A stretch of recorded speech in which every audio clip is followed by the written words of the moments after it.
Good afternoon, everyone.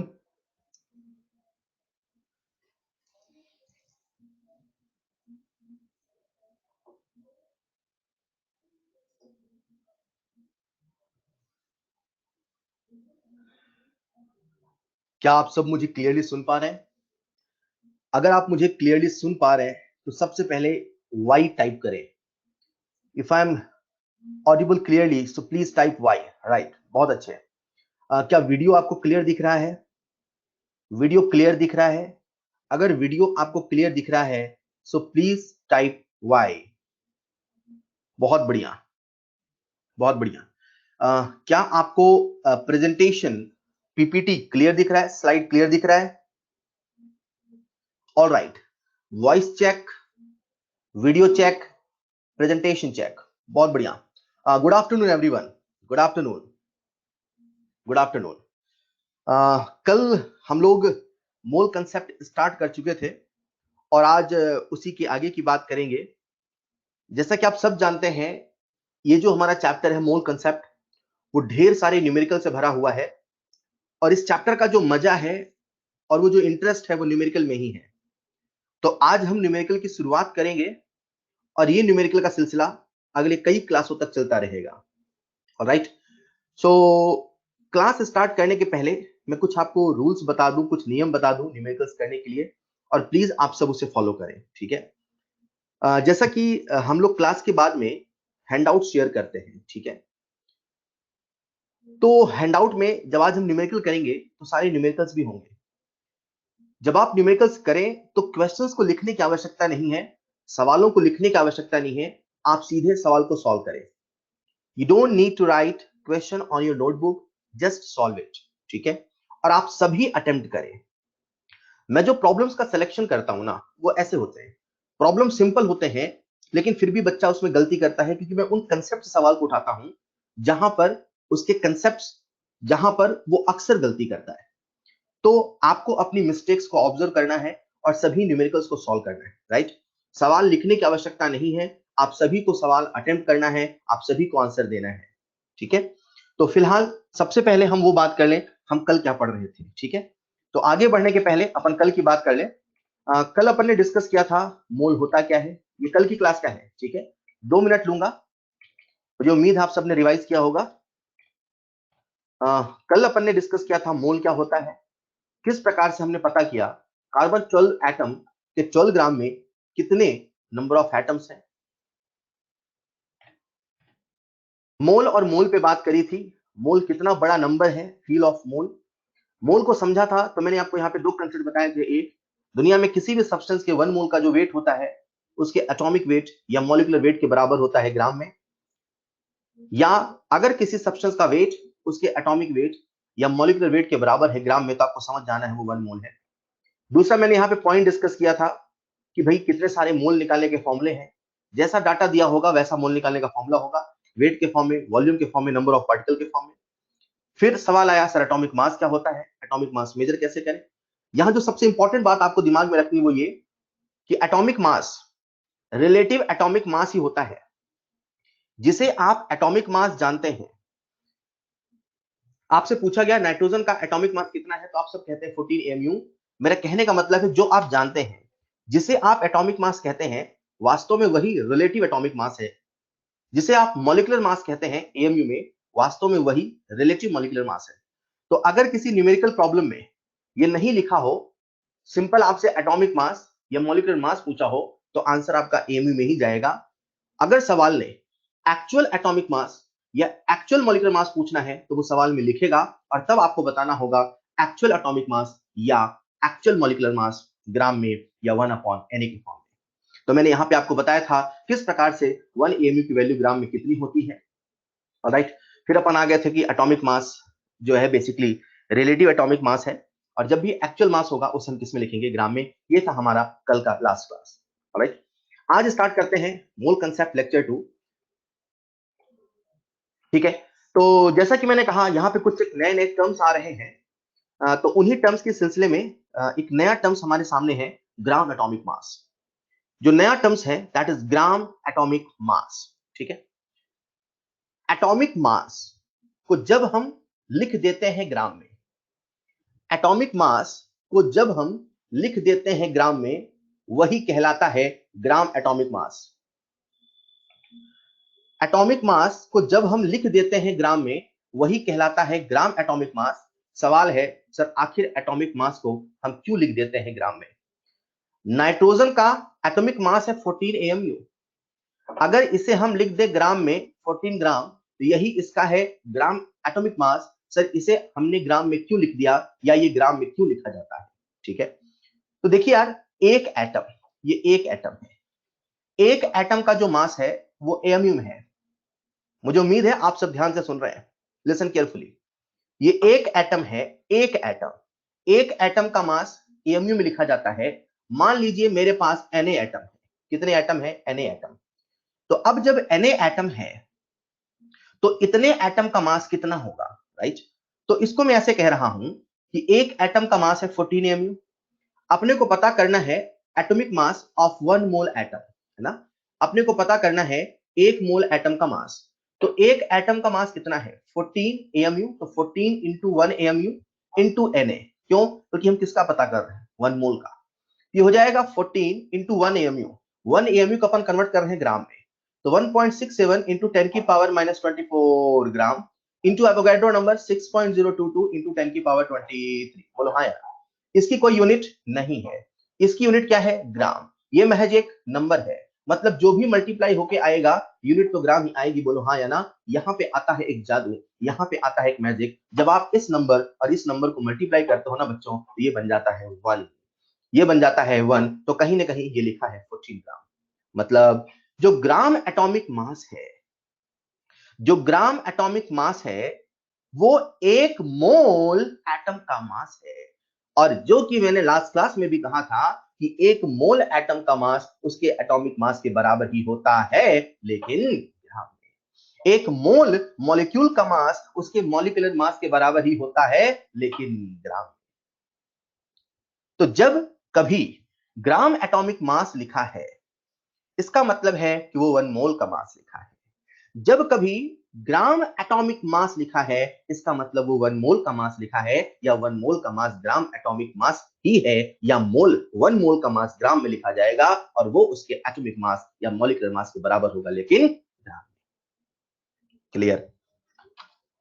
ठीक उसी प्रकार से एटम है तो एटॉमिक मास, मॉलिक्यूल है तो मॉलिक्यूलर मास।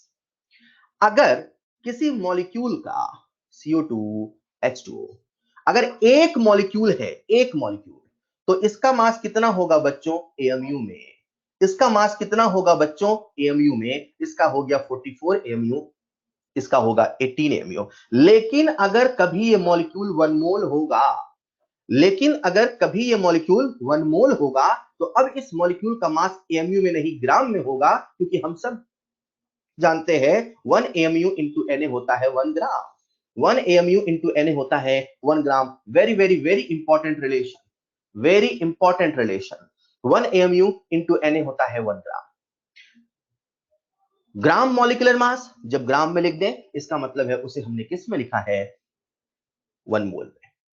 ठीक है, तो atomic mass, relative atomic mass measure कैसे करें, एमयू क्या है, एमयू का मतलब क्या है, ग्राम एटॉमिक मास क्या है, ग्राम मॉलिक्यूलर मास क्या है, मैंने इन सभी बेसिक वर्ड्स पे एक एक बार बात करी है।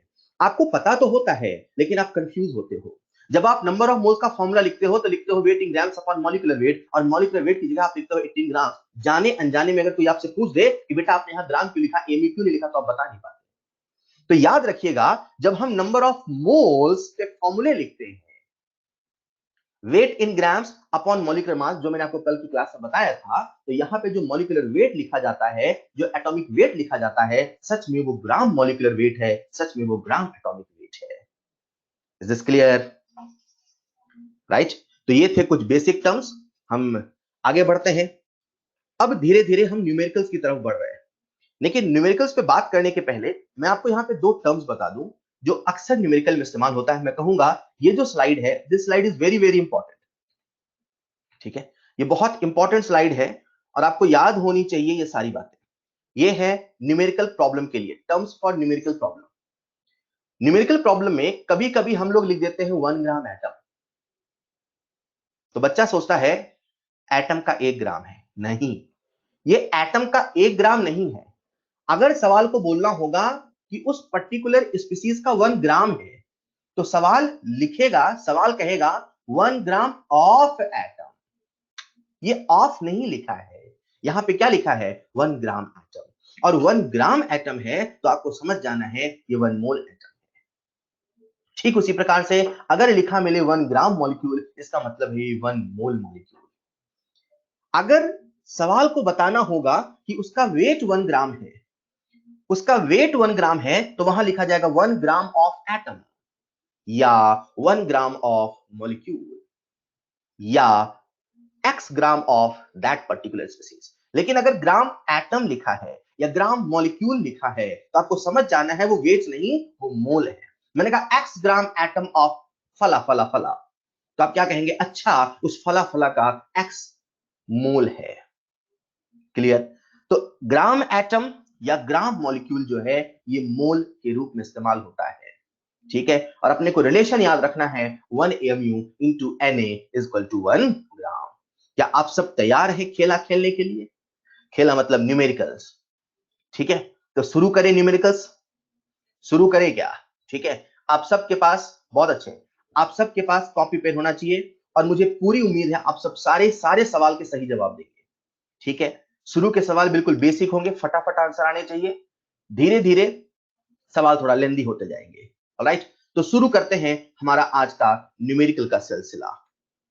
और आप सबके सामने स्क्रीन पे है पहला सवाल। पहला सवाल, मुझे तुरंत आंसर चाहिए।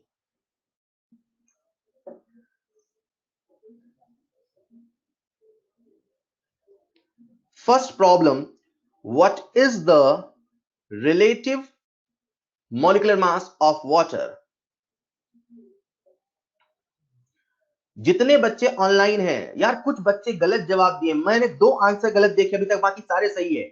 2 आंसर गलत है केवल, बाकी सारे सही है। 18 ग्राम नहीं, 18 ग्राम नहीं। ऑलराइट, बाकी सभी के सही जवाब है। बिल्कुल सिंपल सवाल है यार बेटा, रिलेटिव पूछा है आपसे, रिलेटिव पूछा है, वाटर का रिलेटिव मॉलिक्यूलर मास पूछा है, तो वाटर का मॉलिक्यूलर मास कितना होता है? 18। और आप याद करो, जब हम एएमयू में कहते हैं वही तो रिलेटिव होता है। So what is the relative molecular mass of water? 18 AMU. 18 ग्राम का सवाल ही नहीं है। अगर आपने ग्राम में बताया 18 ग्राम, तो 1 मोल का मास है।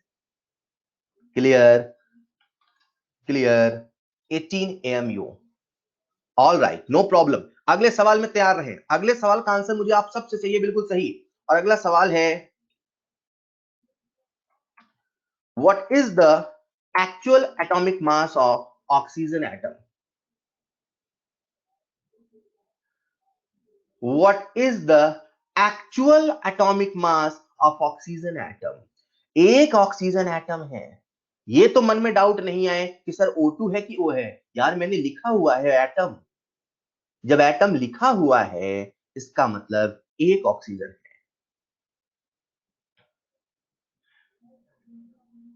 बिल्कुल सही, बिल्कुल सही जवाब। बहुत अच्छे। जिन लोगों ने आंसर दे दिया अच्छी बात है, जिन लोगों ने नहीं दिया सभी लोग सुनेंगे। अब आंसर टाइप नहीं करें, बस अब सुनेंगे, सभी लोग सुनेंगे। जैसा अपन क्लास में न्यूमेरिकल करते हैं ना, सबसे पहले सवाल लिखा, फिर आप सबने अटेम्प्ट किया, किया तो किया, नहीं किया तो ठीक है, रुक जाओ, अब टाइप मत करो। अब कॉपी की तरफ मत देखो, अभी ना देखो। What is the actual atomic mass of oxygen atom? Actual बोला है, तो एक बात तो आपके दिमाग में क्लियर हो जाए कि भैया अपने को ग्राम में आंसर देना है। या तो ग्राम में आंसर दीजिए या 1/Na के फॉर्म में आंसर दीजिए। अगर आपको याद हो तो मैंने आपसे कल कहा था 1 AMU इक्वल टू 1.67 इंटू 10 की पावर -24। इसे हम लोग 1/Na भी लिख सकते हैं। क्लियर? तो इन दोनों ही फॉर्म में आंसर दिया जाएगा। सवाल आपसे एक्चुअल पूछ रहा है। अगर अगर अगर इफ क्वेश्चन आस्क्ड, अगर सवाल हमसे रिलेटिव पूछा होता, तो जैसा अपन ने पहले सवाल किया था, ठीक है, जैसा अपन ने पहले सवाल किया था, वाटर केस में आंसर एएमयू में होता, तो आंसर होता 16 एएमयू। लेकिन सवाल रिलेटिव नहीं पूछा है, सवाल एक्चुअल पूछा है। एक्चुअल एटॉमिक मास अक्सर बच्चे मुझसे डाउट पूछते सवाल में, सर ये O2 है कि O है? यार एटम लिखा है ना, जब एटम लिखा है तो O2 सोचने का सवाल ही नहीं होता। क्यों? क्योंकि जो O2 है वो तो मॉलिक्यूल है, तो एटम तो एक सिंगल O की बात हो रही है। तो एक्चुअल एटॉमिक मास क्या हो जाएगा ग्राम में? 16 इंटू 1.67 इंटू 10 की पावर माइनस 24, या तो इसे आप कह सकते हैं 16/NH ग्राम।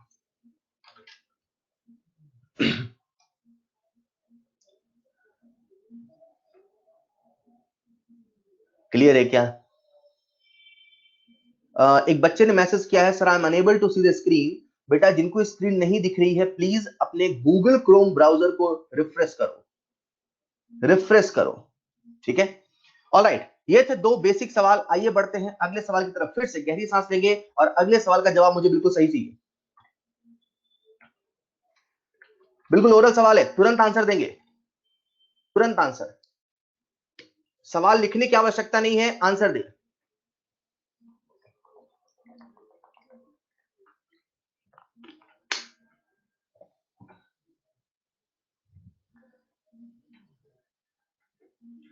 सभी बच्चों के सही आंसर, बहुत बढ़िया, शानदार। सभी बच्चों के सही आंसर। एक गलत आंसर मिल गया, 2Na गलत है।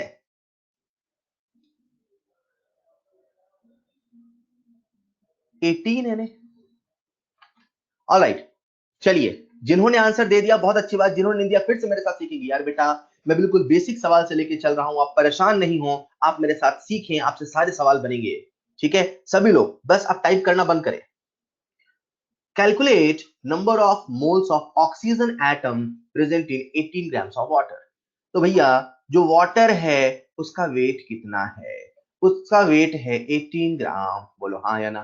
तो बोलो नंबर ऑफ मोल कितने? Number of mole equal to 1। क्या फॉर्मूला लगाने की आवश्यकता है? नहीं है। क्यों नहीं है? अगर किसी सब्सटेंस का वेट उसके मॉलिक्यूलर वेट के बराबर है इसका मतलब वो 1 मोल है। एक बात तो पक्की हो गई कि इस सवाल में अपने पास वाटर का 1 मोल है, वाटर का 1 मोल है, हाँ या ना? लेकिन सवाल हमसे वाटर के बारे में नहीं पूछा है, हमसे पूछा है ऑक्सीजन एटम के बारे में। क्या आप सब ध्यान से सुन रहे हैं? सवाल हमसे वाटर के बारे में नहीं पूछा है, सवाल हमसे पूछा है ऑक्सीजन एटम के बारे में। अगर किसी सैंपल में 18 ग्राम पानी है तो अपने को बताना है उसमें कितने ऑक्सीजन एटम है। तो मैं क्या कहूंगा, सर एक मॉलिक्यूल में 1 मॉलिक्यूल ऑफ वाटर, एक मॉलिक्यूल ऑफ वाटर में एक ऑक्सीजन एटम है। तो 1 मोल ऑफ वाटर में बोलो कितने ऑक्सीजन के एटम होंगे? 1 मोल ऑक्सीजन एटम, या आप कह सकते हो Na oxygen atom, Na oxygen atom.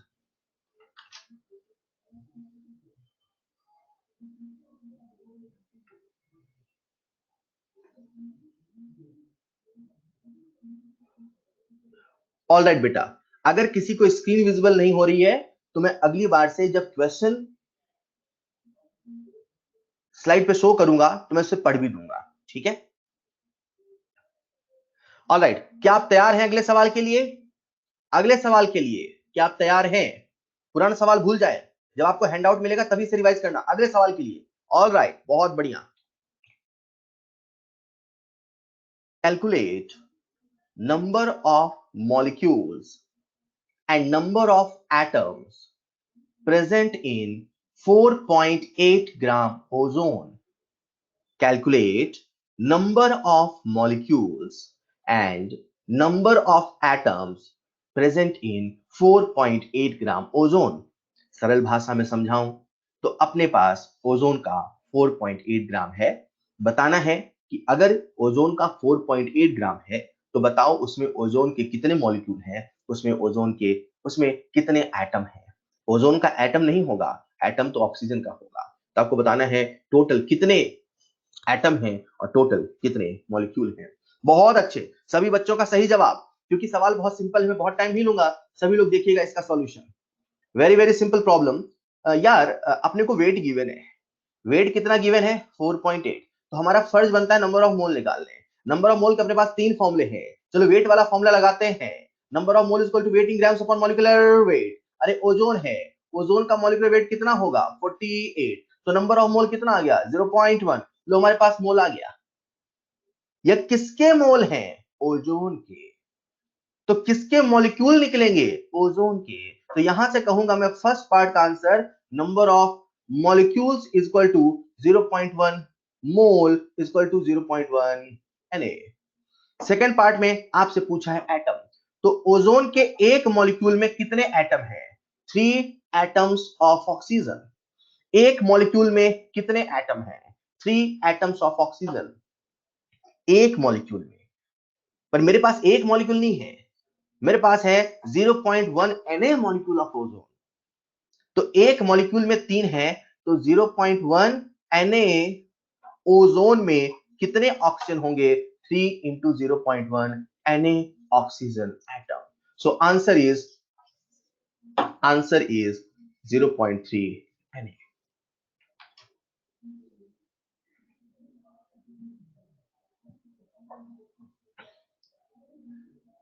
Alright, क्या आप तैयार हैं अगले सवाल के लिए?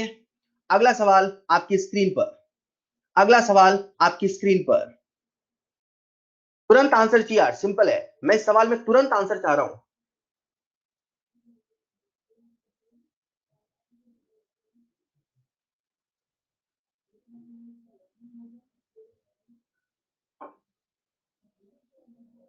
मैं समझा नहीं, किसी बच्चे ने लिखा है राइट हैंड कॉर्नर का बोर्ड विजिबल नहीं है।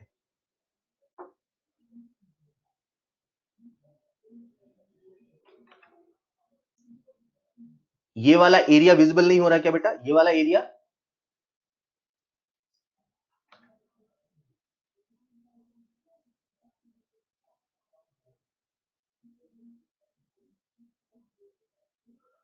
ओके, अगर वीडियो क्लियर नहीं आ रहा उसे आप रिफ्रेश कर लेंगे, ठीक है। चलिए, बहुत सारे बच्चों का आंसर आ चुका है, बहुत सारे बच्चों का आंसर आ चुका है, शानदार जवाब। इस सवाल में आपसे पूछा है what is the relative mass and actual mass of calcium hydroxide. यार बेहद ही आसान सवाल है, बेहद ही आसान है। रिलेटिव पूछा है तो आंसर किस में देंगे? एएमयू में। तो कैल्शियम हाइड्रोक्साइड का मॉलिक्यूलर वेट होगा 74। आपसे पूछा है relative molecular mass, so answer will be 74 AMU. और नेक्स्ट पार्ट में आपसे पूछा है एक्चुअल, तो आप सबको पता है कि एक्चुअल का आंसर में किसमें देना? ग्राम में। तो आंसर या तो आपका होगा 74 इंटू 1.67 इंटू 10 माइनस 24, या तो होगा 74 अपॉन Na। Any problem? बिल्कुल सही, बिल्कुल सही, बहुत बढ़िया, शानदार। अगला सवाल आपकी स्क्रीन पे। अगला सवाल आपकी स्क्रीन पे। सच बताऊं, ये बेहद आसान सवाल है, लेकिन फिर भी बच्चे इसका आंसर गलत देते हैं। मैं देखता हूं आपके बैच में कितने बच्चे गलत आंसर देते हैं, सही तो आप में से बहुत सारे देंगे। सवाल मैं पढ़ के बता रहा हूं। Calculate the number of molecules and number of atoms in 34 AMU of NH3। Calculate the number of molecules and number of atoms in 34 AMU of NH3। Number of molecules and number of atoms in 34 AMU of NH3। NH3 का अपने पास 34 AMU है और आपको बताना है उसमें कितने number of molecules है, नंबर ऑफ एटम्स है। इस सवाल का आंसर इतने बच्चे गलत देते हैं, आपको बताऊं मैं। इसका जब पहला ऑप्शन अपन देते हैं 2 मोल, तो बच्चे उसे ही टिक करते हैं। और मैं देख रहा हूं यहां बहुत सारे बच्चे आंसर लिख रहे हैं 2 Na मॉलिक्यूल, 2 मोल, 8 मोल। गलत है यार, ये 34 ग्राम नहीं है, ये 34 ग्राम नहीं है, ये है केवल 34 AMU। This is not 34 gram, this is 34 AMU। एक NH3 का मॉलिक्यूलर वेट है, एक मॉलिक्यूल का वेट है 17 AMU, और यहां पे 34 AMU है, मतलब कितने मॉलिक्यूल्स हैं? It means 2 molecules of ammonia. 17 to the 34 ना, 2 मॉलिक्यूल्स ऑफ अमोनिया। ये ग्राम नहीं है। अगर ग्राम होता तो बहुत सारे मॉलिक्यूल होते। ये एएमयू है, इसका मतलब यहाँ पे केवल 2 ही मॉलिक्यूल है। और अगले सवाल में आपसे पूछा है नंबर ऑफ एटम, तो आइए सबसे पहले अपन फोकस करते हैं एक मॉलिक्यूल ऑफ अमोनिया। मॉलिक्यूल किसका है? अमोनिया का। इसमें कितने एटम है? इसमें एटम है टोटल 4। किसके किसके? एक नाइट्रोजन का और 3 हाइड्रोजन का। एक मॉलिक्यूल में 4 एटम, तो बताओ अपने पास कितने मॉलिक्यूल हैं? 2 मॉलिक्यूल हैं, so total atom will be 8।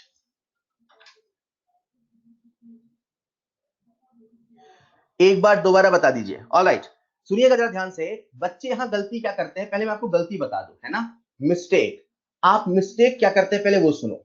आप देखते हो 34, लिखते हो number of mole equal to weight in grams upon molecular weight, आप लिखते हो 34 अपॉन 17, आपका आंसर आ जाता है 2, आप कह देते हो आंसर है 2 मोल। बेटा ये तब तक सच होता जब तक वेट ग्राम में होता। मैंने कहा था कि आप जब नंबर ऑफ मोल का फॉर्मूला लिखते हैं तो याद करिए weight in grams upon molecular weight. ये 34 एमयू है।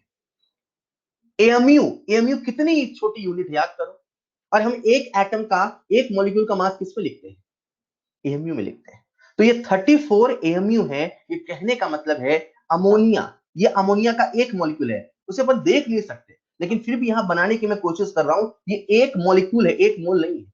इसका वेट है 17 एएमयू। तो 2 मॉलिक्यूल है, तो बताओ इसका वेट कितना होगा? दोनों का वेट कितना होगा? 34 एएमयू ही ना होगा। तो सवाल में 34 एएमयू लिखा है, 34 ग्राम नहीं लिखा है। Is this clear? चलिए अगला सवाल आपके सामने स्क्रीन पे। ये बहुत प्यारा सवाल है, बहुत छोटा है और बहुत सारे बच्चे गलती करते हैं। बहुत छोटा और बहुत सारे बच्चे गलती करते हैं। सवाल आपके सामने स्क्रीन पे, how many gram atoms are there in one atom? How many gram atoms are there in one atom?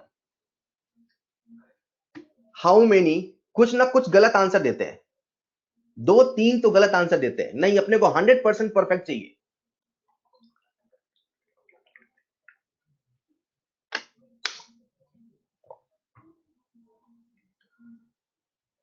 मैं सवाल रिपीट कर रहा हूं, how many gram atoms are there in one atom? एक एटम में कितने ग्राम एटम है? कुछ देर पहले, बहुत बढ़िया, बहुत सारे बच्चों का सही आंसर आया, जरा सुनिएगा ध्यान से। कुछ देर पहले मैंने आपसे कहा था कि न्यूमेरिकल प्रॉब्लम के लिए, केवल न्यूमेरिकल प्रॉब्लम के लिए याद रखो, ग्राम एटम का मतलब मोल है, का मतलब मोल है। सवाल आपसे ग्राम एटम पूछ रहा है, इसका मतलब सवाल आपसे मोल पूछ रहा है। सवाल आपसे कह रहा है कि एक एटम में कितने मोल है।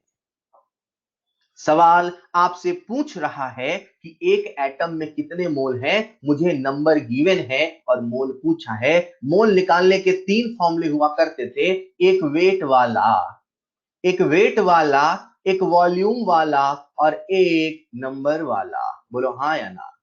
मोल निकालने के 3 फॉर्मूले हुआ करते थे, एक वेट वाला, एक वॉल्यूम वाला, एक नंबर वाला। यहां वेट गिवन नहीं है, यहां वॉल्यूम गिवन नहीं है, यहां नंबर गिवन है। तो हम मोल का फॉर्मूला लगाएंगे, given number upon Avogadro number, this is the number of मोल। और हमसे पूछा क्या है? मोल। ग्राम एटम का मतलब क्या होता है? मोल। 1/n is the answer. Clear? अगला सवाल, ये बहुत बढ़िया सवाल है, देखते हैं कौन आंसर देता है। प्लीज सवाल लिखे नहीं, सवाल अटेम्प्ट करें। आप सबसे आंसर चाहिए, आपकी स्पीड इंप्रूव होगी, आपकी एक्यूरेसी इंप्रूव होगी, आप में स्ट्राइक करने की कैपेसिटी बढ़ेगी फ्रॉम द डे वन। इसी प्रोसेस को आप रिपीट करो कुछ समय तक, यू विल रियलाइज कि ये चीजें आपकी इंप्रूव होंगी। प्लीज क्लास के साथ सवाल जरूर सॉल्व करते चले। सवाल पढ़ के बता देता हूं मैं। The dot at the end of this sentence, ये है ना, ये दिख रहा है आपको डॉट, दिख रहा है क्या? ये जो मैं रेड रेड मार्क कर रहा हूं, this, the dot at the end of this sentence has a mass of about 1 microgram. ये जो डॉट है इसका मास है 1 माइक्रोग्राम का। Clear? Assuming that black stuff is carbon, मैंने इसे रेड कर दिया, पहले ब्लैक था। Assuming that black stuff is carbon, ये जो रेड स्टफ हो चुका है अब, ये कार्बन है, सब मान लो, ठीक है। और इसका वेट कितना है? 1 microgram. Calculate approximate atoms of carbon needed to make such a dot. बिल्कुल सरल भाषा में आपको मैं सवाल समझाऊं तो सवाल ये कह रहा है कि ये काला काला डॉट है, ये रेड है, मान लो ये काला है, मान लो ये रेड डॉट है, इसका वेट है 1 माइक्रोग्राम। ठीक है, इसका वेट है 1 माइक्रोग्राम। तो बताओ इसमें कितने कार्बन के एटम है? तो बताओ इसमें कितने कार्बन के एटम है? बहुत बढ़िया, बहुत सारे बच्चों के सही आंसर, बिल्कुल लाइन से सही आंसर आता है, परफेक्ट, एक्सीलेंट, बहुत अच्छे बच्चे हैं आप। कुछ बच्चों के गलत आंसर आ रहे हैं।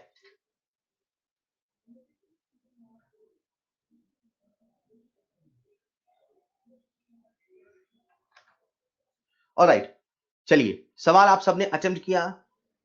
क्या कोई ऐसा बच्चा है जिसको सवाल समझ में नहीं आया? क्या आप में से कोई ऐसा है जिसको सवाल समझ में नहीं आया? से यस और नो। ओके, जिनको समझ में नहीं आया उनके लिए बेटा मैं फिर सवाल पढ़ रहा हूं, जरा सुनिएगा ध्यान से। सवाल ये कह रहा है कि ये जो सेंटेंस लिखा है ना, इसे थोड़ा सा कॉम्प्लेक्स लैंग्वेज बना दिया है।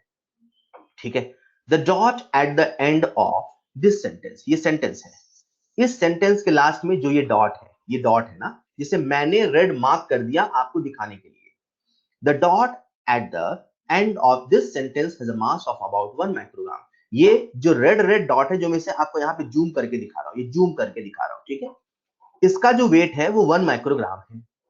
सवाल कह रहा है कि मान लो ये जो ब्लैक स्टफ है, जिसे मैंने अभी रेड कर दिया है ताकि आपको दिख जाए, assuming that black stuff is carbon, ये मानते हुए कि ये जो ब्लैक स्टफ है ये कार्बन का बना हुआ है, क्योंकि इंक में कार्बन होता है ना, तो इसी वजह से assuming that, but this is digital ink यहाँ नहीं है, बट आप मान के चलिए, assuming that black stuff is carbon, calculate approximate atoms of carbon needed to make such a dot। आपको बताना है इसमें कितने नंबर ऑफ कार्बन। कितना सिंपल सवाल है, ऐसा ही लग रहा, आपको वेट गिवन है और मोल पूछा है, नंबर पूछा है, तो आप क्या कहोगे, इसका वेट कितना है 1 माइक्रोग्राम, इसे किस में कन्वर्ट करने, ग्राम में, तो माइक्रो का मतलब क्या होता है 10 की पावर माइनस 6, तो वेट हो जाएगा 10 की पावर माइनस 6 ग्राम।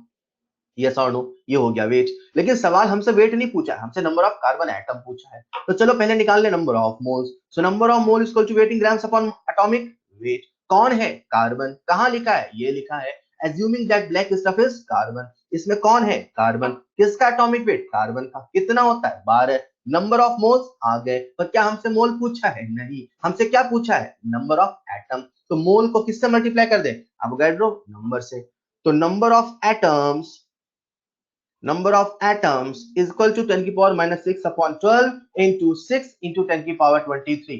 न्यूमेरिकल प्रॉब्लम्स के लिए आप Na को लिख सकते हैं 6 इंटू 10 की power 23 only for numerical problem. इसे सॉल्व करेंगे तो आ जाएगा 5 इंटू 10 की पावर 16 और 0.5 इंटू 10 की power 17।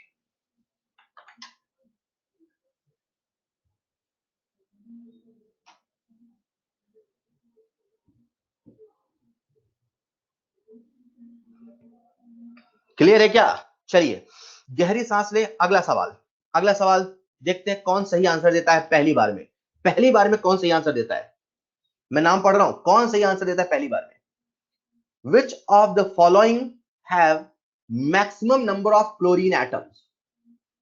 Which of the following have maximum number of chlorine atom?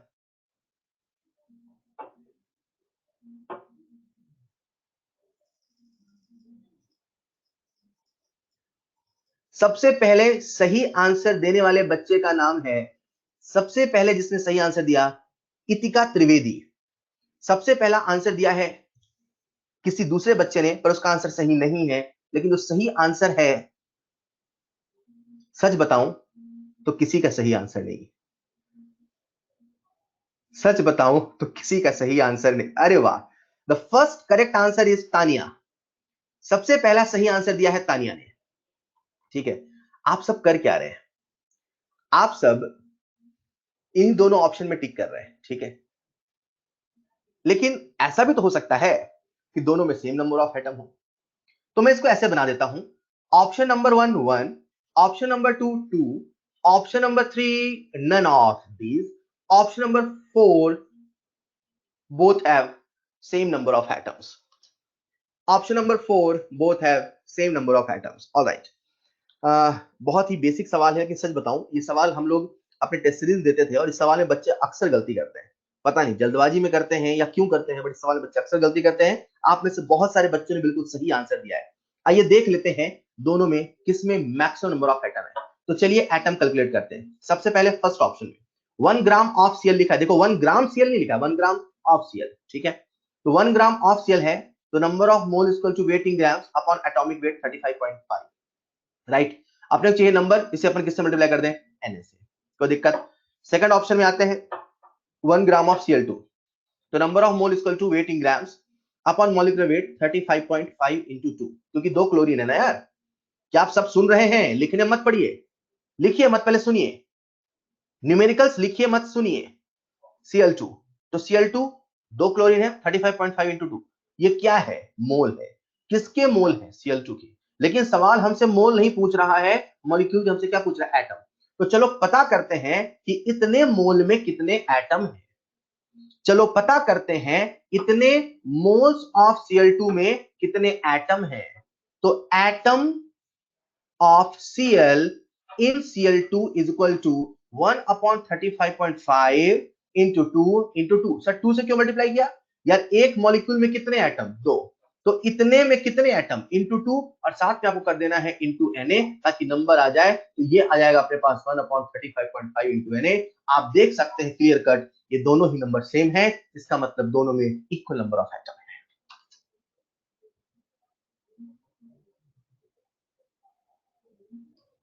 All right, अगला सवाल बेहतरीन, देखते हैं सबसे पहले सही जवाब किसने देता है। देखते हैं सबसे पहले सही जवाब किसने दिया है। अगला सवाल आपके सामने स्क्रीन पर, विच ऑफ द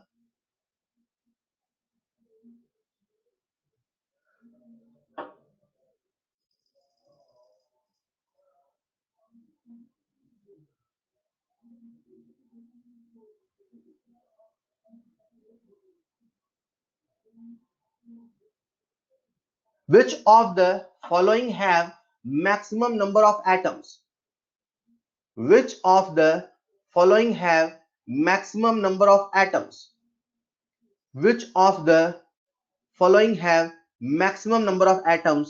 आंसर आ चुका है बहुत पहले, एक बच्चे ने बिल्कुल सही जवाब दिया, शिवानी बेटा ने दिया है, and the correct answer is first option.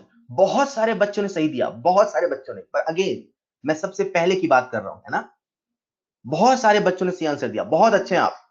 चलिए देखिए, देखते हैं इसका solution. Which of the following have maximum number of atom. तो एक काम करते हैं, सभी में नंबर ऑफ एटम्स निकाल लें।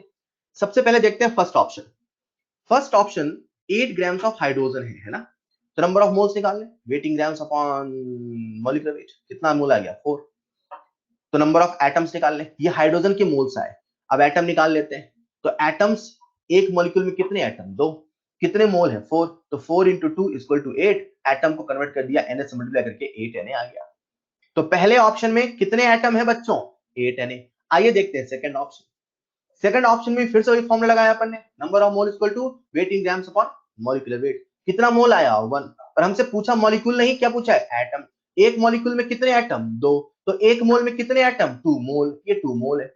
इसे कन्वर्ट कर दे नंबर में, तो 2 into Na। सेकंड ऑप्शन में कितना, 2 Na। आइए देखते हैं third option. Again number of mole equal to weight in grams upon molecular weight, यहां पे कितने एटम आए, 2 Na। फोर्थ ऑप्शन कितने एटम आए, 3 Na। आप क्लियर कर देख सकते हैं कि किस ऑप्शन में सबसे ज्यादा नंबर ऑफ एटम है, and answer is 8 Na। Answer is 8 Na। एक बच्ची ने मैसेज किया है, sir please repeat previous question. बेटा देखो, हमेशा जो क्वेश्चन चल रहा है उसमें ध्यान दीजिए, जो सवाल पहले छूट जाए उसके पीछे मत परेशान हो। क्यों, जब नेक्स्ट क्लास होगी, मैं क्लास के बाद आपसे हैंडआउट शेयर करूंगा, सभी लोग सुन लीजिए, क्योंकि अभी आप एक मेथड में ढल रहे हैं, तो इस मेथड में ढलो, है ना। जैसे मान लो कोई सवाल आपसे नहीं समझ में आया या छूट गया, आप सवाल नहीं देख पाए, नेटवर्क चला गया, so many things can happen. तो परेशान मत हो, सवाल के पीछे परेशान मत हो। मैं लास्ट में हैंडआउट शेयर करता हूं, ठीक है, कल भी किया था, आज भी करूंगा, वहां सारे न्यूमेरिकल्स होंगे, आप उस सवाल को वहां देखना। फिर भी नहीं समझ में आता, तो जब नेक्स्ट क्लास स्टार्ट होगी, सबसे पहले मुझसे वो सवाल पूछना, ठीक है। लेकिन जो सवाल डिस्कस हो रहा है, पहले उसमें ध्यान दीजिए।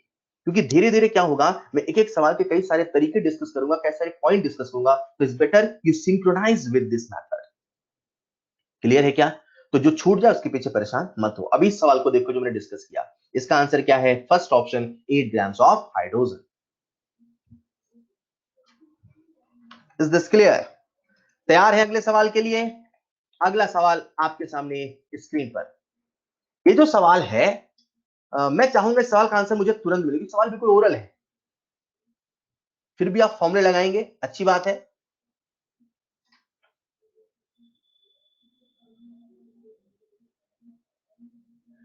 कैलकुलेट, मैं सवाल पढ़ के बता रहा हूं, calculate number of hydrogen atoms in 2.8 liter of hydrogen at STP.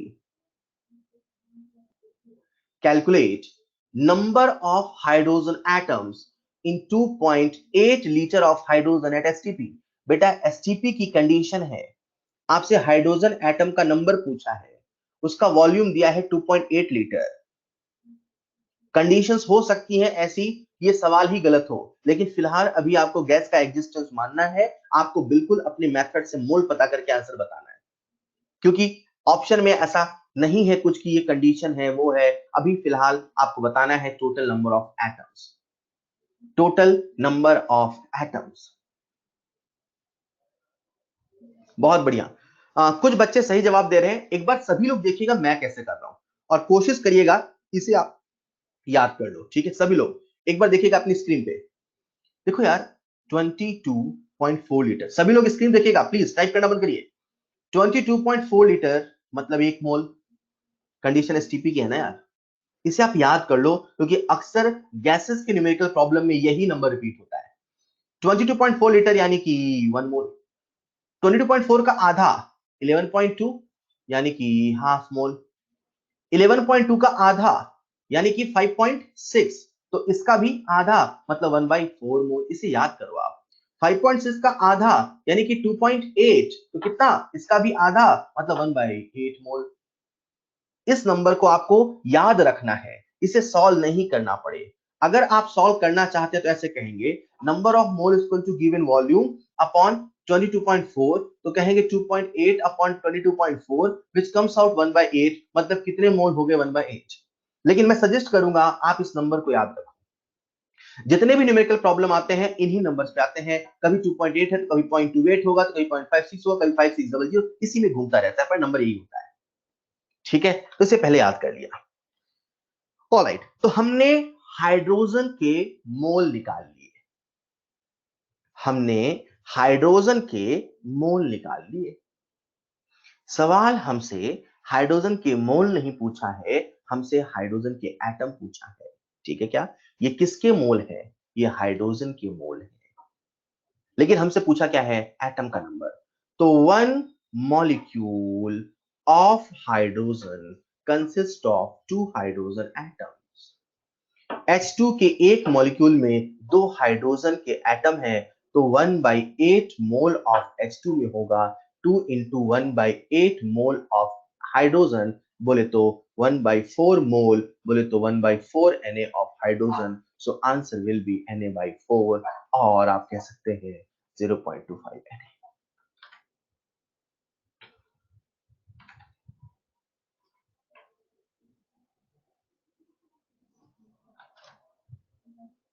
Alright, next problem, next problem, next problem.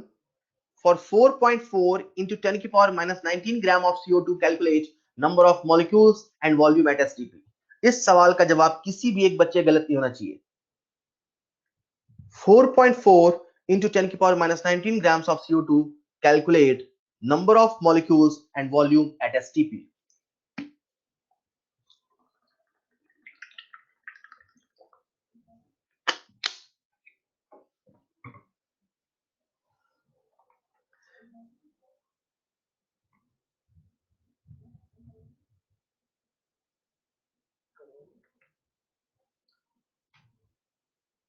नम्रता ने सबसे पहले सही आंसर दिया है, कई सारे बच्चों के सही आंसर है।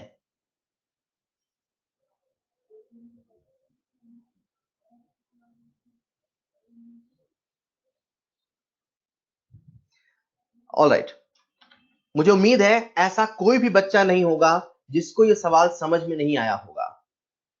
ऐसा कोई भी बच्चा नहीं होगा जिसको ये सवाल समझ में नहीं आया होगा। यार अपने को वेट गिवन है, अपने से मॉलिक्यूल पूछा है, करना क्या है, कुछ नहीं, नंबर ऑफ मोल्स का फॉर्मूला लगाइए, आंसर पाइए। Number of mole is equal to weight in gram upon molecular weight. ये कितना आ जाएगा 10 की पावर -20। आपसे पूछा क्या है, वॉल्यूम एसटीपी पर कितने मोल्स आ गए। आपको पता है n equal to V upon 22.4, तो v इक्वल टू क्या हो जाएगा n इंटू 22.4, तो कितने मोल 10 की पावर -20 इंटू 22.4 लीटर। अगला सवाल आपकी स्क्रीन पर। यह सवाल इतना आसान है कि जो बच्चे इस सवाल को फॉर्मूले से करते हैं उन्हें समय लगता है, और जो बच्चे इस सवाल को देख के आंसर देते हैं उन्हें तुरंत आंसर मिल जाता है। बहुत बढ़िया सवाल है, 1 सेकंड में भी आंसर आता है और 2 मिनट में भी आंसर आता है। मुझे 1 सेकंड वाला आंसर चाहिए। बहुत बढ़िया, वेरी वेरी गुड।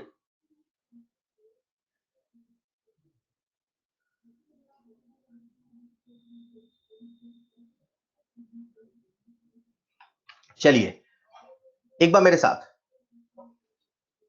जिन लोगों का आंसर आ गया, आप में से सभी के आंसर सही हैं, सभी के आंसर सही हैं। क्लास होती तो अपन डिस्कस भी नहीं करते सवाल को, बट फिलहाल मैं कर लेता हूं ताकि किसी भी एक बच्चे का ना छूटे। 2.24 लीटर 6.4 ग्राम, 2.24 का 10 टाइम्स, 2.24 का 10 टाइम्स होता है 22.4 लीटर। 2.24 का 10 टाइम्स होता है 22.4 लीटर। इसको भी मल्टीप्लाई किया 10 से, तो भैया इसको भी मल्टीप्लाई करेंगे 10 से, तो बन जाएगा 64 ग्राम। मतलब ये वो जो अननोन गैस है उसके 22.4 लीटर का वेट है 64 ग्राम। पूरी दुनिया जानती है किसी भी सब्सटेंस के 1 मोल का वॉल्यूम होता है 22.4 लीटर, और 1 मोल का जो वेट होता है वही मॉलिक्यूलर वेट होता है। इसका मतलब जो 64 ग्राम है ये उस अननोन गैस का मॉलिक्यूलर वेट है। सोचो इन चारों में से किसका मॉलिक्यूलर वेट 64 है, and the correct answer is SO2।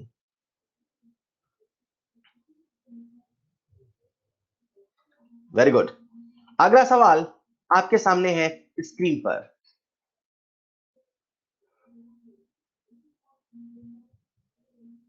If 3 into 10 की power 20 molecules are removed, if 3 into 10 की power 20 molecules are removed from 63 milligram of HNO3, then remaining number of moles of HNO3 are, then remaining number of moles of HNO3 are। आप में से ऐसा कोई भी बच्चा ना हो, पता क्या होता है, कुछ बच्चे सवाल पढ़ते हैं और वो कहते हैं यार अपने से बन जाएगा, रहने दो, ये गलती मत करिएगा बेटा, ये गलती मत करिएगा।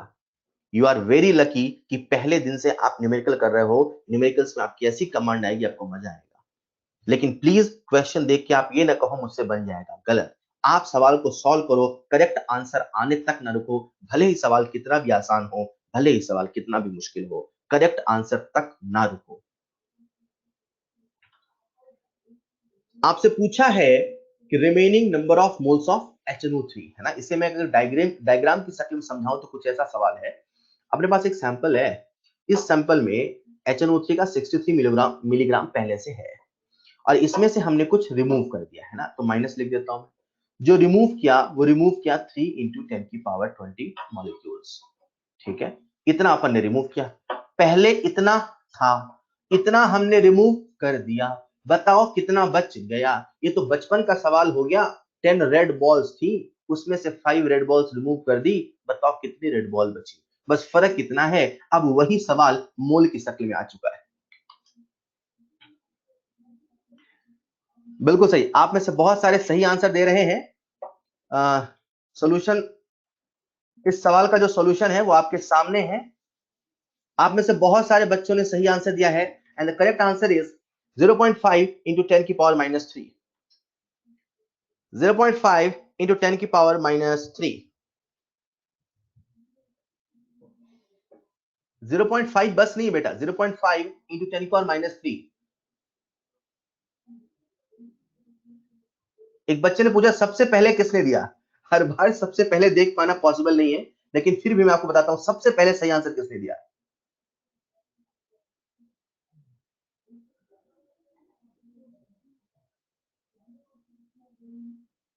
सबसे पहले सही आंसर दिया श्रेया गुप्ता ने। श्रेया गुप्ता ने सबसे पहले सही आंसर दिया 0.5 इंटू 10⁻³ ऑलराइट। देखिए यार हमने किया क्या इस सवाल में, अगर समझा दूं मैं। हमारे पास HNO3 का 63 मिलीग्राम था, तो 63 मिलीग्राम, सभी लोग सुनिएगा, 63 मिलीग्राम को अपन ने कन्वर्ट कर लिया मोल में। तो मिली का मतलब होता है 10⁻³ मिली का मतलब होता है 10⁻³। तो 63 मिलीग्राम मतलब 63 into 10⁻³ gram upon 63, this is the molecular weight of HNO3। इसे सॉल्व किया तो आ गया 10⁻³। मतलब पहले से इस बॉटल में 10⁻³ मोल ऑफ HNO3 थे। इसमें से हमने 3 इंटू 10⁻20 मॉलिक्यूल्स निकाल लिए। तो ये किसमें पता चल गया अपने को, मोल में। तो ये भी किसमें पता करें, मोल में। एक नियम होता है, सेम यूनिट में से सेम यूनिट को माइनस करिए, सेम यूनिट में से सेम यूनिट को ऐड करिए। तो इसे अपन ने किसमें कन्वर्ट किया है, मोल में। तो इसे भी किसमें कन्वर्ट करना होगा, मोल में।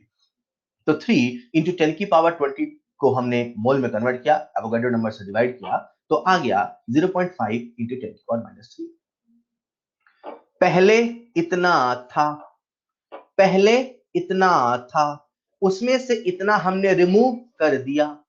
पहले इतना था, उसमें से इतना हमने रिमूव कर दिया। तो बताओ कितना बच गया, दोनों को माइनस कर दिया, आंसर 0.5 इंटू 10⁻³ मिल गया।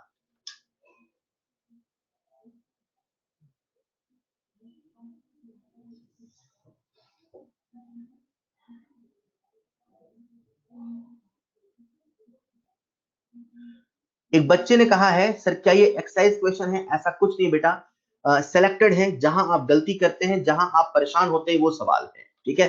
अगला सवाल आपके सामने स्क्रीन पर,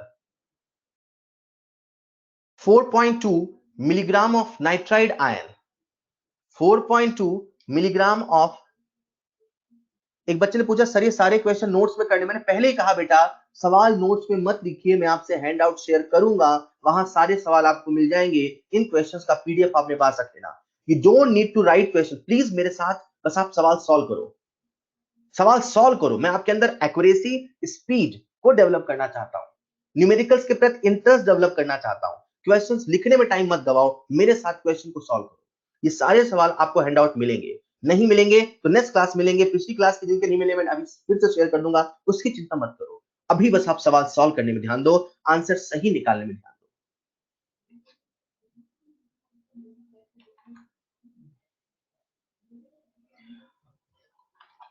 4.2 milligram of nitride ion. Calculate number of ions, number of electrons and protons. दो पार्ट है सवाल के, बहुत सारे बच्चों के सही आंसर आ चुके हैं और इसका सही आंसर आपके सामने लिखा है, चलिए इसे मैं सॉल्व भी कर देता हूं। 4.2 मिलीग्राम ऑफ नाइट्राइड आयन, ठीक है। तो नाइट्राइड आयन का 4.2 मिलीग्राम है, तो सबसे पहले अपन वेट को किसमें कन्वर्ट करने, ग्राम में। तो 4.2 इंटू 10⁻³ ये आ गया ग्राम। नंबर ऑफ मोल्स निकाल लें, तो number of mole equal to weight in grams upon molecular weight. Clear. तो यहां से अपने सामने मोल आ जाएगा, number of mole equal to 10⁻⁴। ये किसके मोल्स आए, नाइट्राइड आयन।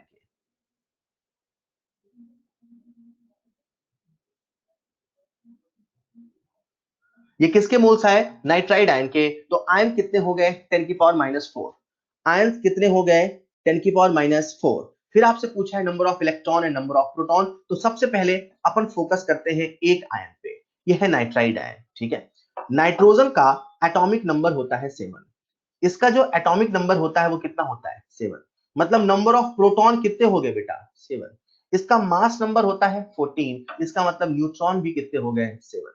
लिखा हुआ है N3 माइनस, 3 माइनस है, मतलब इसने 3 इलेक्ट्रॉन एक्सेप्ट किए हैं, ठीक है। ये जो मैं कह रहा हूं मुझे उम्मीद है आपको समझ में आ रहा है, आप पहली बार इलेक्ट्रॉन प्रोटॉन का एडिशन नहीं समझ रहे हैं, क्लियर है क्या। कितने इलेक्ट्रॉन है, 3 इलेक्ट्रॉन एक्स्ट्रा है। कितने प्रोटॉन थे, 7। तो पहले कितने इलेक्ट्रॉन थे, 7। 3 माइनस है मतलब 3 इलेक्ट्रॉन और है, so it is the total number of electron total number of electron हो जाएगा 10। 7 + 3 = 10। 7 + 3 = 10। ठीक है क्या? तो ये हो गया हमारे सामने इलेक्ट्रॉन का नंबर, प्रोटॉन का नंबर, न्यूट्रॉन का नंबर। अपने पास मोल पता है, मोल से हमें बताना है नंबर। तो आपके सामने जो डिटेल सॉल्यूशन है वो ये रहा। ठीक है क्या? जब भी आपसे इलेक्ट्रॉन, प्रोटॉन, न्यूट्रॉन या किसी भी एटम का नंबर पूछे, हमेशा एक एटम को फोकस किया करिए। This is the detailed solution.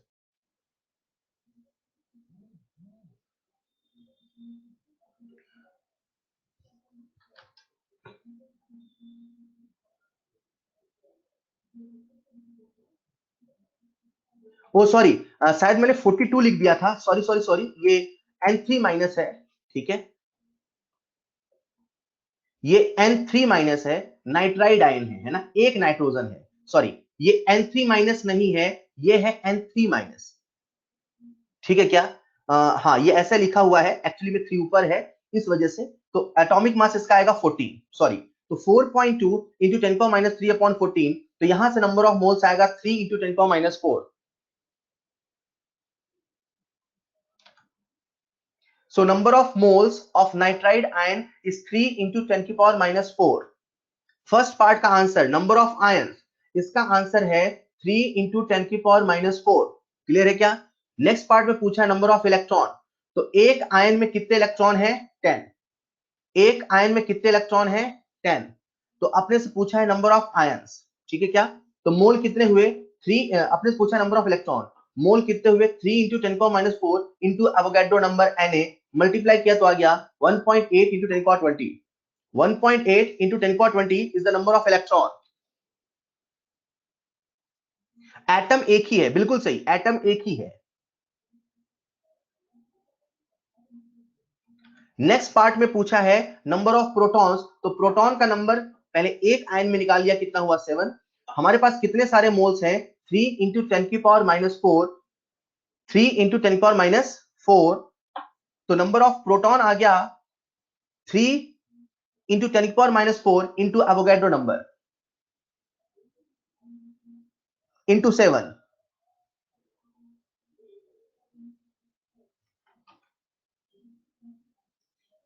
सवाल में 3 पार्ट पूछा है। एक बार सभी लोग फिर से देखिएगा, मैं देख रहा हूं कुछ बच्चों को कंफ्यूजन हो रहा है। एक बार सभी लोग टाइप करना बंद करिए, टाइप करना बंद करिए। एक बार सभी लोग फिर से देखिएगा, जिनसे बन गया है वो लोग नहीं देखे, जिनसे नहीं बना उनके लिए फिर से देखिएगा एक बार।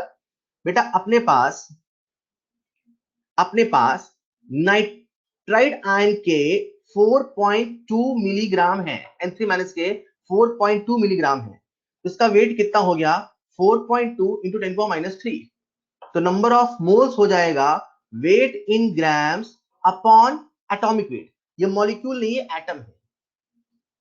इस फॉन्ट की वजह से, कुछ बच्चों को ऐसा लग सकता है, जो मुझे भी लगा पहली बार, ये N3- लिखा। ये N3- नहीं है, ये है N3-। राइट? सो इसका एटॉमिक वेट कितना है? 14। तो नंबर ऑफ मोल्स यहां से आ जाएंगे 3 × 10⁻⁴। ये किसके मोल्स आए? N3- के। तो आयंस कितने हुए? 3 × 10⁻⁴ मोल्स। इसे आप अगर नंबर में कन्वर्ट करो, कितना होगा? 3 × 10⁻⁴ into Na। Clear? Next part में आपसे पूछ रहा है नंबर ऑफ इलेक्ट्रॉन। तो इलेक्ट्रॉन टोटल कितने हैं? तो सबसे पहले एक आयन में निकाल लें। इन वन आयन, एक आयन में इलेक्ट्रॉन का नंबर है 10। इसमें तो किसी को प्रॉब्लम नहीं है। इलेक्ट्रॉन का नंबर है 10। ठीक है क्या? एक आयन में हमारे पास कितने आयन हैं? 3 × 10⁻⁴ मोल। तो total electron is equal to 3 × 10⁻⁴ into 6 × 10⁻23 into 10। Clear? उसी प्रकार से थर्ड पार्ट में आपसे पूछा है प्रोटॉन। क्या पूछा है बेटा? प्रोटॉन। तो एक आयन में कितने प्रोटॉन हैं? 7। एक आयन में कितने प्रोटॉन हैं? 7। और हमारे पास कितने मोल हैं? 3 × 10⁻⁴ मोल।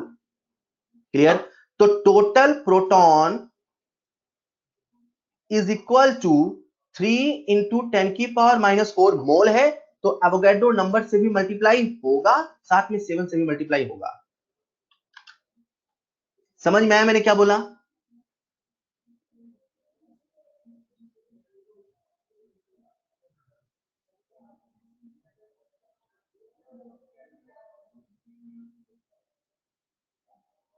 आयंस फर्स्ट पार्ट पूछा था, इज दिस क्लियर? ठीक है। कुछ बच्चे कह रहे हैं सर डाउट है तो कैसे पूछे? आप मेरा नंबर भी लिख सकते हैं डाउट के लिए। अगर कोई डाउट होता है किसी पर्टिकुलर प्रॉब्लम में तो नंबर रहेगा 7073125207। आप इस नंबर पे अपने डाउट मुझे व्हाट्सएप कर सकते हैं। इस नंबर पे आप मुझे अपने डाउट मैसेज कर सकते हैं। अगर कभी कोई हैंडआउट नहीं मिलता है तो मैं आप मुझे अलग से मैसेज करना, मैं हैंडआउट भी इस नंबर पे शेयर कर दूंगा। ठीक है। स्क्रीन पे मैंने मेरा नंबर शेयर किया है 7073125207।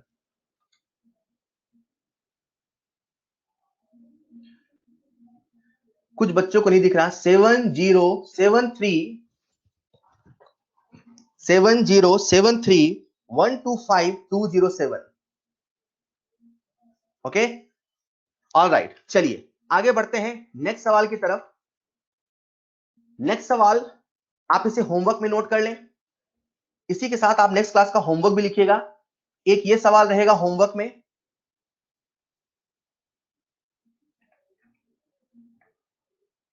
एक ये सवाल रहेगा होमवर्क में, और ये सवाल भी रहेगा होमवर्क में। ये जो सवाल मैं क्लास में डिस्कस कर रहा हूं ये आपके नेक्स्ट क्लास के होमवर्क के लिए है। ये 3 सवाल एज अ होमवर्क है। इसी के साथ आप नेक्स्ट क्लास का होमवर्क भी लिख लीजिएगा सभी लोग। 3 क्वेश्चंस होमवर्क के लिए। मैं नेक्स्ट क्लास का होमवर्क दे रहा हूं बेटा। 3 क्वेश्चंस फ्रॉम स्लाइड। दूसरा होमवर्क रहेगा बिगिनर बॉक्स 1 कंप्लीट, और तीसरा होमवर्क रहेगा revise lecture 1 and lecture 2 from hand out. Hand out से आपको लेक्चर 1 और लेक्चर 2 रिवाइज करना है। खास करके बेसिक बातों को रिवाइज करना है, सभी सवालों को रिवाइज करना है। क्लियर? तो मैंने आपको नेक्स्ट क्लास का होमवर्क दे दिया है। 3 question, beginner box 1 complete, revise lecture 1 and lecture 2 from hand out. Next class में अपन एक्सरसाइज से होमवर्क देंगे, अभी फिलहाल इतना करना है। ठीक है क्या? चलिए कहानी को आगे बढ़ाते हैं। क्या आप सबने होमवर्क लिख लिया? से यस और नो?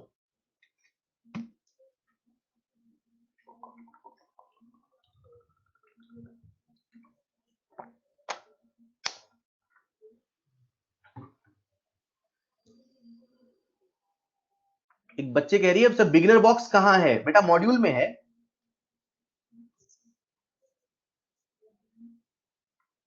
बेटा वो सारी स्लाइड आपको होमवर्क के तौर पे हैंडआउट मिलेगी। जो 3 क्वेश्चन हैं उनकी स्लाइड होमवर्क मिलेगी। अभी शो कर दूंगा तो मजा नहीं आएगा। ठीक है क्या?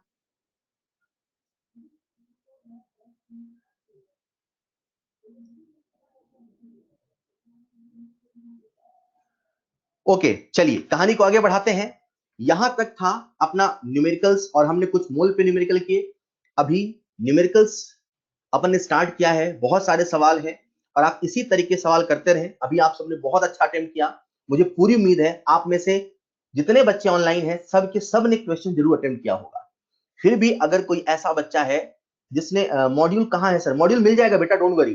वो आपके बीपीएमएस अकाउंट पे आ जाएगा। ठीक है, नहीं आया है तो। और अगर नहीं आया है तो अभी मॉड्यूल से होमवर्क नहीं करना है, आ जाएगा, डोंट वरी। सो मैं कह रहा था कि अभी न्यूमेरिकल्स आ चुका है। बच्चे ने कहा तो आप प्लीज अपने बीपीएमएस अकाउंट पे चेक कर लें। अभी न्यूमेरिकल स्टार्ट हुआ है, बहुत सारे न्यूमेरिकल है, करेंगे। जिन लोगों ने न्यूमेरिकल नहीं किया प्लीज क्लास के साथ न्यूमेरिकल करिए। ठीक है, यहां तक बात थी एटॉमिक मास पे, मोल पे कैसे बनते हैं। अब आता है हमारे सामने एक next term, that is vapour density. सभी लोग ध्यान से सुनिएगा, ध्यान से सुनिएगा। वेपर डेंसिटी आने के पहले एक चीज को समझते हैं। आपसे कहा जाता है डेंसिटी, ठीक है? तो डेंसिटी का मतलब है mass upon volume. I hope आप सब बहुत ध्यान से सुन रहे हैं। Listen carefully, listen carefully. Density is equal to mass upon volume. सही बात है। लेकिन मैं आपसे आज 3 डिफरेंट तरह की डेंसिटी पे बात कर रहा हूं। सबसे पहली डेंसिटी है वेपर डेंसिटी, दूसरी है रिलेटिव डेंसिटी, और तीसरी है स्पेसिफिक ग्रेविटी। आप सब डेंसिटी को जानते हैं, लेकिन मैं आपसे 3 डिफरेंट डेंसिटी पे बात कर रहा हूं। सबसे पहली डेंसिटी है वेपर डेंसिटी, दूसरी है रिलेटिव डेंसिटी, और तीसरी है स्पेसिफिक ग्रेविटी। मजे की बात यह है ये तीनों कहीं ना कहीं डेंसिटी से रिलेटेड है। ये तीनों कहीं ना कहीं डेंसिटी से रिलेटेड है, फिर भी इनकी यूनिट में डेंसिटी नहीं है। वेपर डेंसिटी की यूनिट डेंसिटी की नहीं है। डेंसिटी का फॉर्मूला है मास अपॉन वॉल्यूम, तो इसका जो यूनिट होगा वो होगा ग्राम पर सेंटीमीटर क्यूब या केजी पर मीटर क्यूब या ऐसा कुछ। लेकिन वेपर डेंसिटी कोई यूनिट नहीं है, रिलेटिव डेंसिटी कोई यूनिट नहीं है, स्पेसिफिक ग्रेविटी कोई यूनिट नहीं है। तो मन में सवाल आता है कि सर आखिर ये है क्या? तो चलिए आइए एक एक करके समझते हैं। सबसे पहले वेपर डेंसिटी क्या है। अगर नाम से सोचा जाए तो बच्चा कहता है वेपर डेंसिटी का मतलब है वेपर की डेंसिटी। नहीं, ऐसा नहीं है। Vapour density is not only the density of vapour. Basically vapour density density का रेशियो है। सर किस डेंसिटी का रेशियो है? ये किसी भी गैस की density with respect to hydrogen gas की डेंसिटी का रेशियो है under similar condition. Vapour density में नाम है डेंसिटी का, पर ये डेंसिटी नहीं, डेंसिटी का रेशियो है और इसकी यूनिट में भी डेंसिटी नहीं है। Vapour density of a gas is the ratio of density of gas and hydrogen at the same temperature and pressure. मतलब अगर मैं आपसे कहूं कि बेटा इस फला गैस का वेपर डेंसिटी बताओ, तो आपको समझ जाना है कि सवाल आपसे पूछ रहा है कि उस गैस की डेंसिटी मतलब mass upon volume with respect to hydrogen gas की डेंसिटी। क्लियर? ये होता है वेपर डेंसिटी। अब इसी को थोड़ा सा हम डिफरेंट फॉर्म में लिख लेते हैं। लिखा है under similar condition of temperature and pressure. तो मान लेते हैं कंडीशन एसटीपी की है, मान लेते हैं नंबर ऑफ मोल्स 1 है, मान लेते हैं, ठीक है। तो डेंसिटी का फॉर्मूला क्या होता है बच्चों? मास अपॉन वॉल्यूम। तो लिख दूंगा मैं मास अपॉन वॉल्यूम। हाइड्रोजन के लिए भी क्या लिख दूंगा? मास अपॉन वॉल्यूम। कंडीशन किसकी है? एसटीपी की। मोल कितने हैं? 1। तो एक मोल का वॉल्यूम कितना होता है? 22.4। 22.4 मतलब ये 22.4 इस 22.4 से कट जाएगा। वेपर डेंसिटी का फॉर्मूला बदल के molecular weight of gas upon molecular weight of hydrogen हो जाएगा। तो मैं इसे ऐसा भी तो कह सकता हूं, vapour density is equal to molecular weight of gas upon 2। तो अपने सामने वेपर डेंसिटी और मॉलिक्यूलर वेट में एक रिलेशन आ गया। अगेन ये तीन टर्म्स हैं, vapour density, relative density, specific gravity. उसमें से सबसे पहले हम बात कर रहे हैं वेपर डेंसिटी की। वेपर डेंसिटी के नाम में डेंसिटी है, पर ये डेंसिटी नहीं है, ये डेंसिटी का रेशियो है। वेपर डेंसिटी के नाम में डेंसिटी है, पर इसके यूनिट डेंसिटी की नहीं है, क्योंकि डेंसिटी का रेशियो है, एक यूनिटलेस क्वांटिटी है। और वेपर डेंसिटी का फॉर्मूला है molecular weight of gas by 2। मतलब आप वेपर डेंसिटी से मॉलिक्यूलर वेट और मॉलिक्यूलर वेट से वेपर डेंसिटी को रिलेट कर सकते हैं। ठीक उसी प्रकार से ऐसा कि मैंने कहा जो वेपर डेंसिटी है वो एक यूनिटलेस टर्म है, इसकी कोई यूनिट नहीं है। ऐसा क्यों है आप समझ सकते हैं, क्योंकि वो डेंसिटी का रेशियो है। आजकल ऐसे ही सवाल अपने एग्जाम में आ रहे हैं यार, इन्हीं बेसिक बातों को ध्यान रखना है। ऐसे मुझे बहुत सारे स्टूडेंट मिलते हैं जिनको लगता है कि वेपर डेंसिटी की यूनिट डेंसिटी की होगी। बेटा ये डेंसिटी नाम में जरूर है, पर ये डेंसिटी नहीं, ये डेंसिटी का रेशियो है। सो याद रखें, vapour density is unitless term because it is the ratio of density. ये एक फैक्ट है, अगर याद रख पाए तो ठीक है, अदरवाइज कोई जरूरत नहीं है, नॉट सो इंपॉर्टेंट। जो बच्चे बहुत जल्दी सब कुछ याद कर लेते हैं उनके लिए मैंने एक फैक्ट बता दिया है, क्योंकि आजकल बहुत ज्यादा थ्योरेटिकल सवाल आ रहे हैं उसके लिए। कि at NTP density of hydrogen gas is 9 into 10⁻⁵ ग्राम पर ml। ठीक उसी प्रकार से है रिलेटिव डेंसिटी। रिलेटिव मतलब किसी के कंपैरेटिव। जब किसी भी सब्सटेंस की डेंसिटी किसी दूसरे सब्सटेंस के साथ कंपेयर किया जाता है, उसे हम लोग बोलते हैं रिलेटिव डेंसिटी। तो रिलेटिव डेंसिटी का फॉर्मूला हो जाएगा density of gas A with respect to density of gas B. कोई भी दो सब्सटेंस, ये सब्सटेंस ए है, सब्सटेंस बी है, मैं सब्सटेंस ए की डेंसिटी और सब्सटेंस बी की डेंसिटी का रेशियो निकाल दूं, इसे मैं कहूंगा ये रिलेटिव डेंसिटी है। लेकिन अगर यही डेंसिटी, यही बी हाइड्रोजन गैस होता, क्या होता? हाइड्रोजन गैस, तो अब यही रिलेटिव डेंसिटी कहलाता वेपर डेंसिटी। तो यही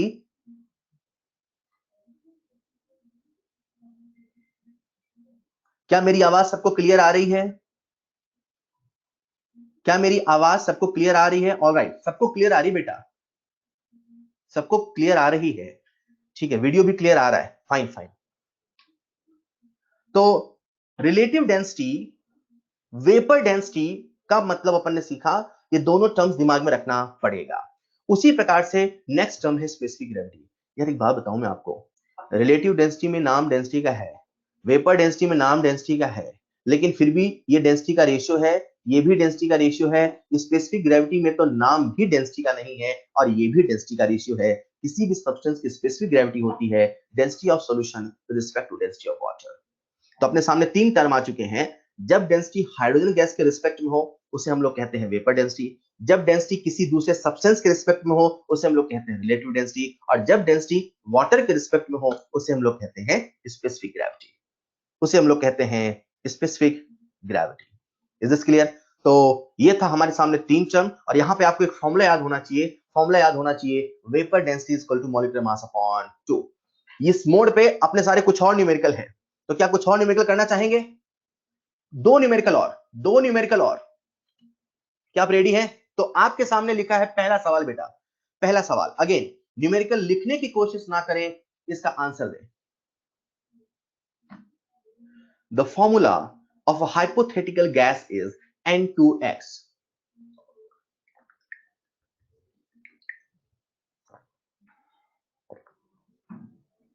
and its vapor density is 70.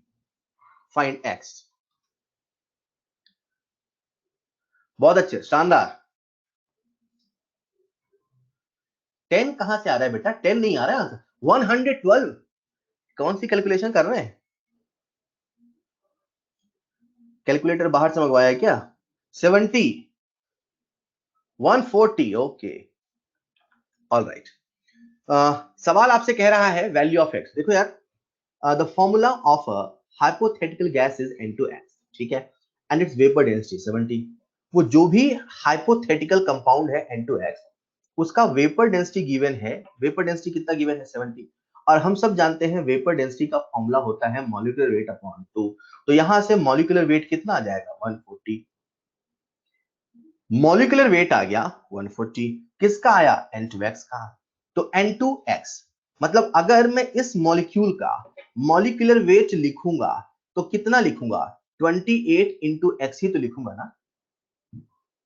तो 28x इज इक्वल टू 140। तो यहां से x की वैल्यू आ गई 140 अपॉन 28। कितना आएगा? इसे सॉल्व करेंगे तो कितना आएगा? 140 अपॉन 28, तो आ जाएगा आंसर 10। कहां से आ रहा है बेटा? इसे सॉल्व करेंगे तो आ जाएगा आंसर 5। ठीक है, तो x की वैल्यू कितनी आ गई? 5। परफेक्ट। एक और सवाल आपके सामने स्क्रीन पर। इस बार इस सवाल का आंसर मुझे आप सबसे चाहिए, आप सबसे इस सवाल का आंसर चाहिए। अ हाइड्रोकार्बन CnH2n+2, है ना, ये एक्चुअली में ऐसे लिखा हुआ है CnH2n+2 has vapor density 29. What is the value of n? A hydrocarbon CnH2n+2 has vapor density 29. Vapor density 29. What is the value of n? जब तक आप लोग इस प्रॉब्लम को सॉल्व करें,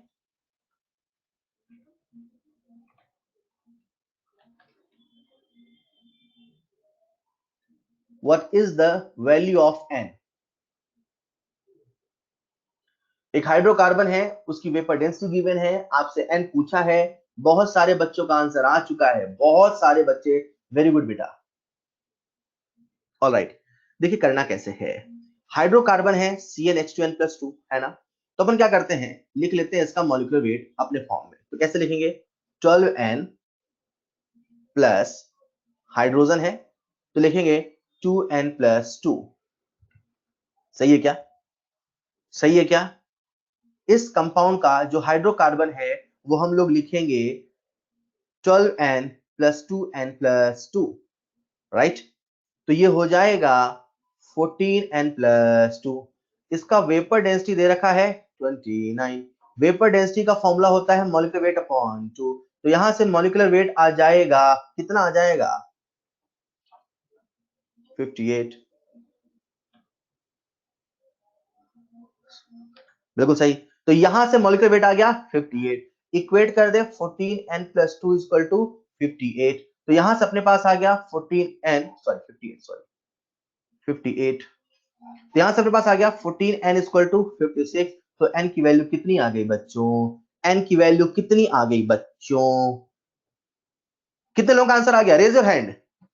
कितने लोगों का आंसर आ गया? Raise your hand. जितने लोगों का आंसर आ गया वो अपने हाथ खड़े करें।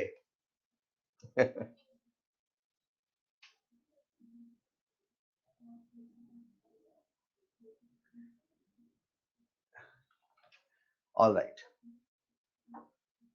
सो n = 4। ठीक है, आप अगला सवाल लिखें। ये था सवाल। अगला सवाल आपके सामने स्क्रीन पे, सवाल को लिखें और तब तक मैं आपके लिए हैंड आउट प्रिपेयर कर लूं। ठीक है, इस सवाल को लिखें जब तक मैं हैंड आउट प्रिपेयर करूं। सभी लोग पहले सवाल को लिखें और आंसर देने की कोशिश करें। अगला सवाल है, vapour density of a gas is 11.2। Vapour density of a gas is 11.2। The volume occupied by 11.2 gram of this gas at STP is. चार ऑप्शन है। पहला ऑप्शन है 22.4 लीटर, दूसरा ऑप्शन है 11.2 लीटर, तीसरा ऑप्शन है 1 लीटर और चौथा ऑप्शन है 2.25 लीटर। मैं सवाल को रिपीट कर रहा हूं। Vapour density of a gas is 11.2। The volume occupied by 11.2 gram of this gas at STP is. ठीक है, तो आप सवाल लिखें, तब तक मैं आपके लिए हैंड आउट प्रिपेयर कर लेता हूं। जैसे ही हैंड आउट प्रिपेयर करूंगा मैं आपसे आंसर पूछूंगा।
देखिए आप सबके सामने एक पॉपअप आया होगा।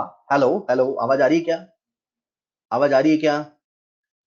आप सबके सामने एक पॉपअप आया होगा और उस पॉपअप की मदद से आप हैंडआउट को डाउनलोड कर सकते हैं। आज की क्लास का हैंडआउट आपके सामने आ गया होगा, उसे डाउनलोड कर लीजिए। बहुत अच्छे, बहुत सारे बच्चों ने डाउनलोड कर लिया। जिनके पास नहीं आया वो अपने ब्राउजर को रिफ्रेश करें।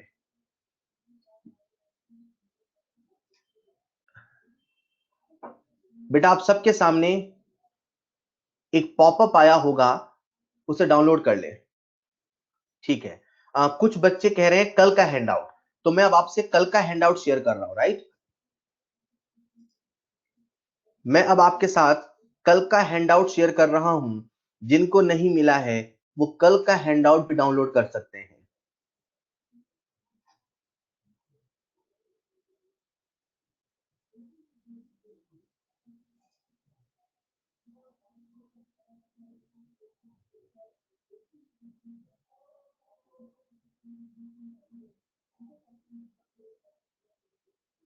देखिए अभी आपके पास कल का हैंडआउट भी मिल गया होगा, राइट?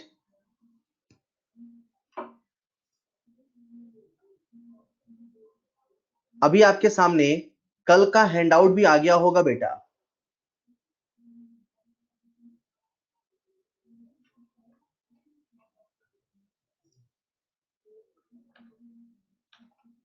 ठीक है, तो मैंने आज का हैंडआउट भी शेयर कर लिया, कल कल का हैंडआउट भी शेयर कर लिया। ठीक है क्या? बच्चे मुझसे उस सवाल का आंसर पूछ रहे हैं। एक मिनट, इस सवाल का आंसर आप मुझसे पूछ रहे हैं। Vapour density of gas is 11.2, the volume occupied by 11.2 gram of this gas is. तो यार वेपर डेंसिटी कितना दे रखा है? वेपर डेंसिटी दे रखा है 11.2। इसका मतलब इसका मॉलिक्यूलर वेट कितना होगा? 22.4। बोलो हाँ या ना। तो मॉलिक्यूलर वेट है और आपसे क्या पूछा है? 11.2 ग्राम। तो 11.2 ग्राम मतलब इसका हाफ, इजंट इट? 22.4 का हाफ कितना? 11.2 ग्राम। इसका मतलब कितने मोल? Half mole. तो हाफ मोल का वॉल्यूम कितना होगा? 11.2 लीटर। क्यों? एक मोल का कितना होता है? 22.4। तो हाफ का कितना होगा? 11.2 litre. So answer is 11.2 litre, right? Answer is 11.2 litre. So that's all for today. Thank you so much. पढ़ते रहें, रिवाइज करते रहें। Thank you so much.